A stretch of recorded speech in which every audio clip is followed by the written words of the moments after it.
Important historical facts.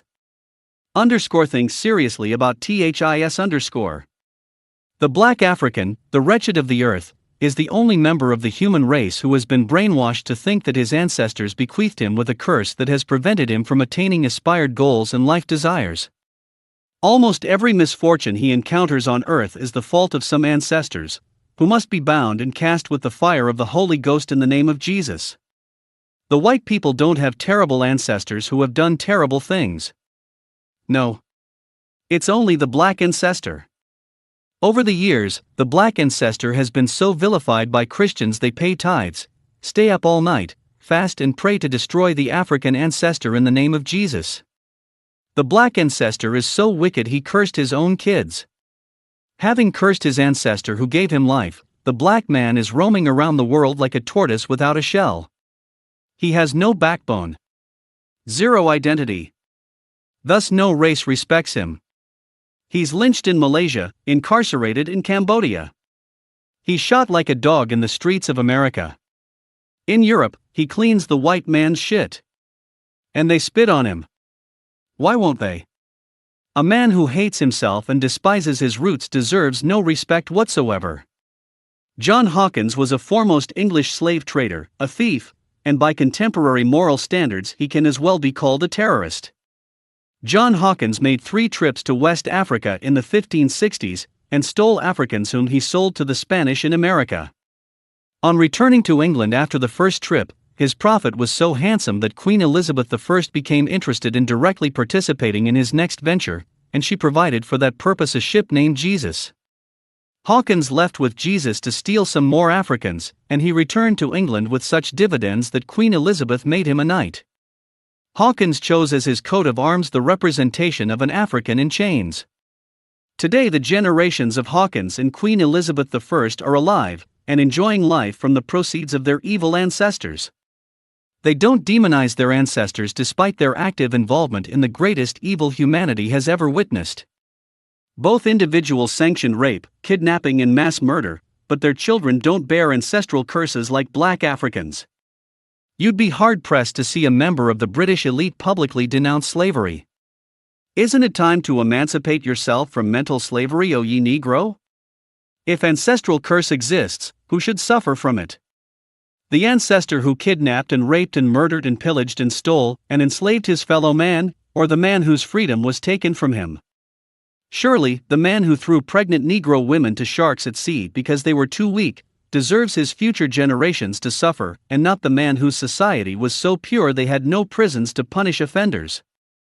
Do these black Africans who will go to church today binding and casting ancestral curses, know that almost all the top British politicians from the 17th century till the 19th century were proud slave merchants? It is on record that 15 Lord Mayors of London, 25 sheriffs, and 38 aldermen of the City of London were shareholders in the Royal Africa Company, RAC, between 1660 to 1690. The RAC alone was responsible for trafficking over 1.5 million Negroes to Britain and twice that number to the Caribbean. David and Alexander Barclays were active participants in the kidnapping and enslavement of millions of black Africans. As was standard practice at the time, the risky and long-term nature of transatlantic slave trading required new banking houses that could offer credits to prospective slave traders for periods of between 1.5 to 3 years. One bank that provided this service was run by Alexander and David Barclay. Their bank still carries their name.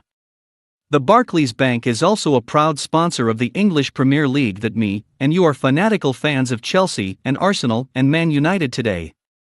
Their children don't bind and cast their ancestral evil, rather it is the Negro whose ancestors were dehumanized and tortured and enslaved, that keeps praying against ancestral curses. The Bank of England was also involved in the slave trade. Sir Richard Neves, who was the director of the bank for 48 years, was also the chairman of the Society of West India Merchants. A group of vile men who stole Africans and made handsome profits by selling them on to farmers who needed them to work in their sugar and tobacco plantations in the West Indies. Today Liverpool Football Club will be playing Tottenham Hotspur in the Barclays Premier League. Pay attention. How many of you who are Liverpool supporters today know that the initial founders of that football club were retired slave traders, whom in 1892, with slavery outlawed, decided to invest their money in a football club that will reap future rewards for their generations to come via a bank called Arthur Haywood and Sons and Company. That bank would be absorbed in turn by the Bank of Liverpool, Martin's Bank, and Barclays Bank. You watch them and shout in ecstasy when they score. But a pastor somewhere will tell you the reason you're poor is because your ancestors committed evil, hence the reason you experience ill luck. And you will believe and start casting and binding rubbish. For your information, Liverpool was a major port for the transatlantic slave trade. Slave ships were often built or repaired in Liverpool. Nearly 1.5 million Africans were forcibly transported across the Atlantic in Liverpool ships. The Liverpool Merchant was the first recorded slave ship to sail from Liverpool. She set sail on October 3, 1699, and arrived in Barbados on September 18, 1700 with a cargo of 220 enslaved Africans. Part owner Sir Thomas Johnson is known as the founder of modern Liverpool. Liverpool City wouldn't be what it is today without the trade in black Africans. The personal and civic wealth gained from slaving cemented the foundations for the Liverpool's future growth. The children and grandchildren and great-grandchildren of the perpetrators of this monstrosity against the black man enjoy heaven here on earth, and live in more stable environment. They have managed to stabilize their society and solve their problem and live in relative peace. But the Negro ancestors, the wretched of the earth, who was kidnapped and his freedom forcefully taken away from him, he was sentenced to a plantation for the rest of his life. It is this ancestor and many others who is demonized by Christians as having bequeathed their offsprings with curses.